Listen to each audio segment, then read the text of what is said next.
ഗുരുവായൂർ ദേവസ്വത്തിന് വീണ്ടും ഹൈക്കോടതി വിമർശനം.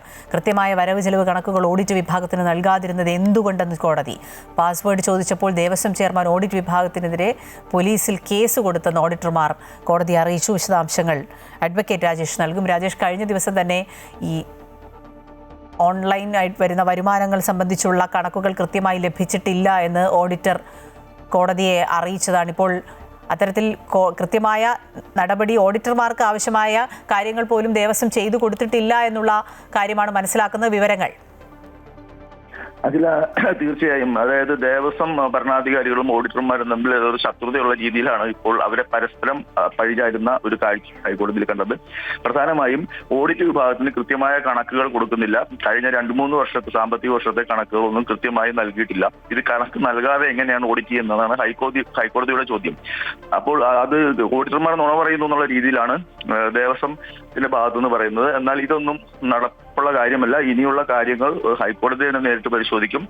കൃത്യമായ കണക്കുകൾ നൽകിയാൽ വളരെ കുറഞ്ഞ സമയത്തുള്ളിൽ തന്നെ അത് ഓഡിറ്റ് ചെയ്ത് അതിന്റെ ഓഡിറ്റ് റിപ്പോർട്ട് തട്ടാൻ ചാർട്ടേഡ് അക്കൗണ്ടന്മാർ ഓഡിറ്റർമാർക്ക് പറ്റും.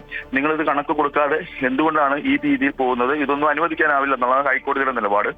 ഓഡിറ്റർമാർ പറയുന്നത് യൂസർ ഐഡിയും പാസ്വേഡും ചോദിച്ചപ്പോൾ ഓഡിറ്റർമാർക്കെതിരെ പോലീസിൽ പരാതി നൽകി. പോലീസ് ഈ പരാതി വായിച്ചിട്ട് ഇതിൽ കേസെടുക്കാൻ കഴമ്പില്ല എന്ന് പറഞ്ഞ് പോലീസ് പരാതി തള്ളി.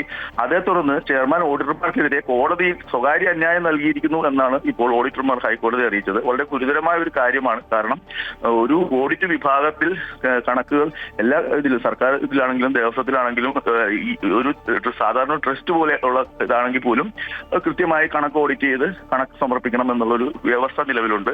ഇതിന് കണക്ക് നൽകാതെ ഒളിച്ചു കളിക്കുന്ന ഒരു രീതിയാണ് ദേവസ്വം കാലമായി പിന്തുടരുന്നത് എന്നുള്ളതാണ്. മാത്രമല്ല ഈ കഴിഞ്ഞ 42 വർഷമായിട്ട് അവിടെയുള്ള സ്വർണം, വെള്ളി, ഉരുപ്പടികളുടെ മൂല്യം തിട്ടപ്പെടുത്തിയിട്ടില്ല. ഇങ്ങനെ ഗുരുതരമായ ക്രമക്കേടാണ് ഇപ്പോൾ ഈ ദേവസ്വം ഭരിക്കുന്നവർക്കെതിരെ ഓഡിറ്റർമാർ ഉന്നയിച്ചിട്ടുള്ളത്. ഈ കാര്യത്തിൽ ഒരു സുതാര്യത വേണം. ആ സുതാര്യത ഉറപ്പുവരുത്തുവാൻ എന്നുള്ളതാണ് ഇപ്പോൾ ഹൈക്കോടതി അസന്നിഗ്ധമായി പറഞ്ഞിട്ടുള്ളത്.